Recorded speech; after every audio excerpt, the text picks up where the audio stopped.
We've all traveled through the countrysides and in the middle of nowhere. We've all come to that four-way stop. It has the blinking red light. And you're wondering, why do I have to stop at this blinking red light when I'm the only one on this road? A few years ago, I went and saw a friend of mine preach in a teeny tiny little Baptist country church. They were doing the 7 stories, and I wanted to see him preach. And on my way to my in-laws for Easter Sunday, I decided that, okay, it's dark, I'm still going to make it instead of staying over in this tiny town that had one hotel. So as I was driving through the inky darkness of the Pennsylvania farmland, I came to that stop, the blinking red light. I was listening to music and just enjoying my time.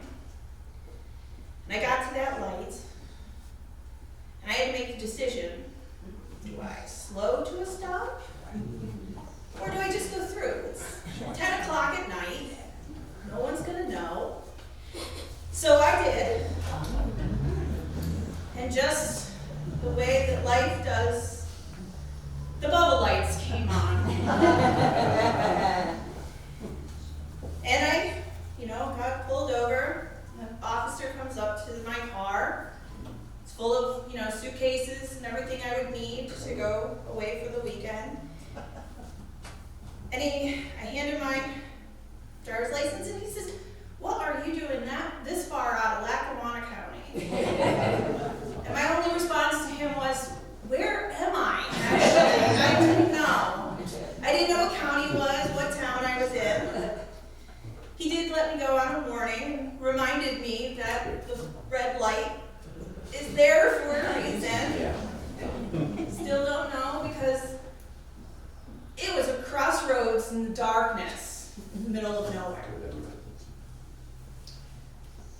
We all go through wilderness, both figuratively and metaphorically. Stopping at those crossroads within our lives, we make a decision of who we're going to be. I just recently stood at those crossroads. And when you make decisions of becoming a new pastor, they never teach you in seminary. They don't teach you in licensing school. Who are you going to be? What kind of pastor are you going to be? What is your voice? How to say, "I don't know how to do this." Am I going to have the voice of my mentors? Which, no matter what I do, I will never have that voice. And I have to learn to be who I'm going to be in this position. We think that this only happens in our youth. This only happens to young people. They have to make the decision of who they're going to be for the rest of their lives at 17 years old. And having gotten to know 17-year-olds, that's a scary situation. Whenever we have major changes within our lives, we stand at those crossroads. When we choose, do we want to get married? What kind of parent am I going to be? What do I do now that I'm a widow and the person who has been in my life for 50 years is no longer there with me? We have to make those decisions. Which road am I going to take? In our gospel, throughout the Gospel of Matthew, we learn the divine nature of Jesus' conception, his birth, his childhood. At his baptisms, the heavens opened and the Spirit of God descended like a dove and enlightened him, and a voice spoke. But Jesus had to make a very human decision. He had to choose who he was going to be. The Spirit led him into the wilderness to make it. Jesus had to choose of what kind of Messiah he was going to be. He came to a crossroads within his life. Does he take the road and be the Messiah of Malachi and Micah, the leader that controls with power and privilege, who will strike down all that threaten his people, that leave all and go against him, or he will not even leave the people who go against him a root nor a branch? Or does he go down the road and become the Messiah of Isaiah, that of the suffering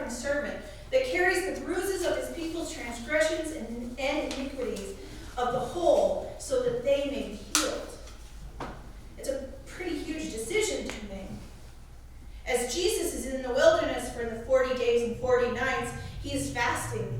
And the very human part of him is reminding him that hunger is there. And when we are hungry, we don't always make the best decisions, says anybody who goes to the grocery store right before dinner. Enters the devil. This tempter gives him 3 temptations and starts where he knows he's the weakest, with his hunger. And that hunger, he shows him the temptation of power. If you are the Son of God, command these stones and they will become bread. But he answers, as it is written, no one does live on bread alone, but every word that comes from the mouth of God.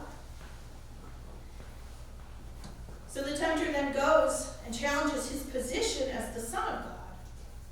He knows and the devil knows his scripture, and he makes his argument back to Jesus when the devil takes him to the holy city and he places him on that pinnacle of the temple, and he says, if you're the Son of God, throw yourself down, because it is written that he will command his angels concerning you, and on their hands they will bear you up, and you will not even dash your foot against the stone. And Jesus says to him again, it is written, do not put the Lord your God to the test. So the tempter didn't work with hunger, didn't work with his position. He went to privilege, knowing that Jesus grew up humbly and that temptation. So he takes him to a very high mountain, which is the place of divinity throughout the Hebrew Bible, and shows him the kingdoms of the world and all that he can have. All you have to give is to worship me. Jesus says, away with you, Satan, for it is written, worship the Lord your God and serve only him. And at each temptation, Jesus is showing his faithful trust in God's will, and saw that the devil was baiting him. Power, position, and privilege are what he would have found if he turned down the road towards Messiahship, Micah, and Malachi. These temptations, he wanted Jesus to use God, and each time Jesus refused and responded on how he could be used by God. One of these crossroads that we all have gone down, some when they're children, some as an adult, is when we let God open our hearts and we decided to follow Christ. Which road are you going to take when life tempts you? Do you take the one of the disciple, which is that of the suffering servant, the one that has truth, justice, and love? Or do you take the one of power, position, and privilege? This isn't easy. This was even a struggle for Jesus. Are we going to use God or be used by God? And as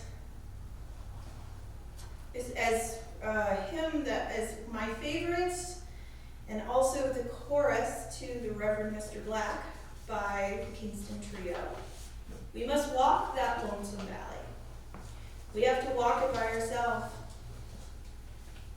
You are alone, but you carry forgiveness and suffering that Jesus took on for us, and the grace of God with you. Remember on that walk of who you are and whose you are, and I can only hope and pray that your decision is easy. In Christ's name,